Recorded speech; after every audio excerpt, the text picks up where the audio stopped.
Welcome back to the channel, guys, and well, a lot happened and then a lot didn't happen. It looks like we're back into this consolidation pattern as we hit.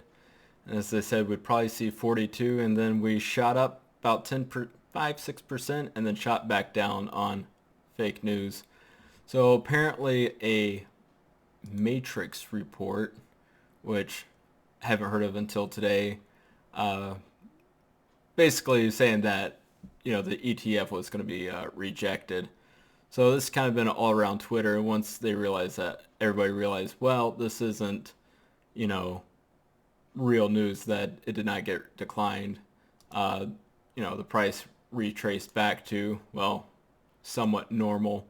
So up 6% from the bottom. It hit 40,000. But with that, uh, we did close the CME gap, which, well, I think that's a win-win. So you can see we're in this consolidating pattern, and right there, January 10th-ish, we'll figure it out. But that's also the deadline. So today, let's see, SEC is holding a meeting today with the New York Stock Exchange, NASDAQ, and Chicago Board of Exchange to finalize comments on spot Bitcoin ETF. So here's an article, Fox Business, which is kind of funny seeing Fox Business News, talk about, crypto, more coverage than it ever has. So basically, they're kind of simmering it down to, it says, while the final decision has not been made, sources close to the proceedings say the SEC could begin notifying issuers of approval on Friday, with trading beginning as early as next week. So hypothetically, if they were to approve this on Friday, I mean, as much work as they put in the last couple of weeks, they could actually have it up and ready by the following week. So it'll definitely be interesting to see how it works out. And if it were declined, this is literally going to be Gary Gensler right here. Right there.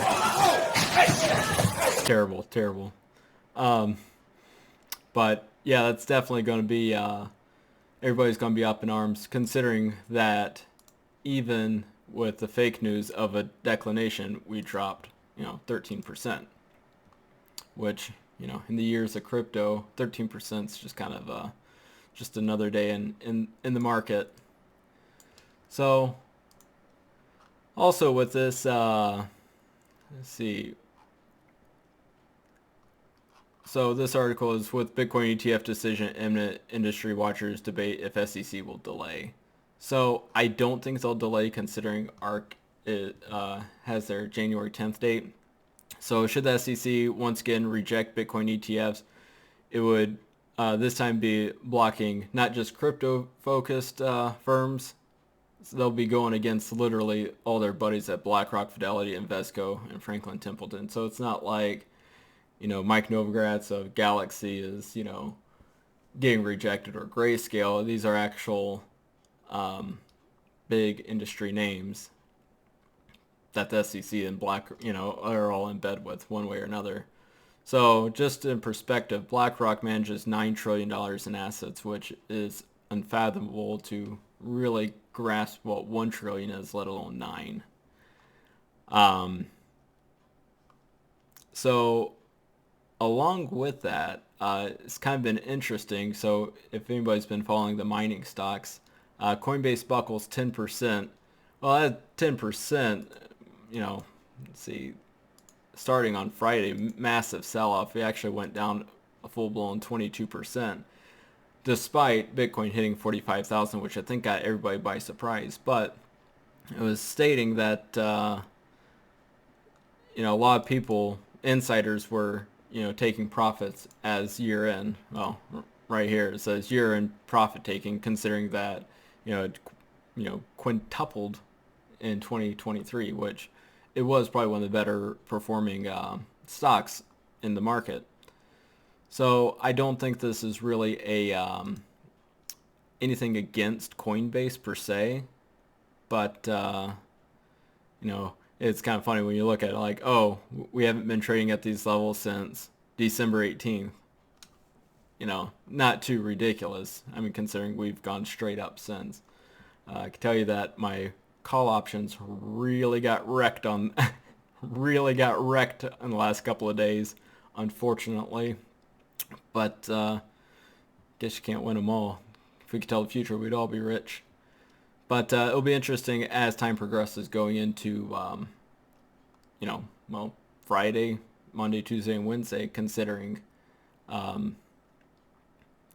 the SEC may say. So, yeah, with that, we got 109 days, 8 hours, 50 minutes, and a few seconds left until the Bitcoin halving. It's always, I remember when the clock reset, I think it was like 1,000 days, a little over 1,000 days, 1,200 days, last halving, but this is the countdown to when all the real fun begins. And if you're new to the crypto market, it's a lot to hang on to.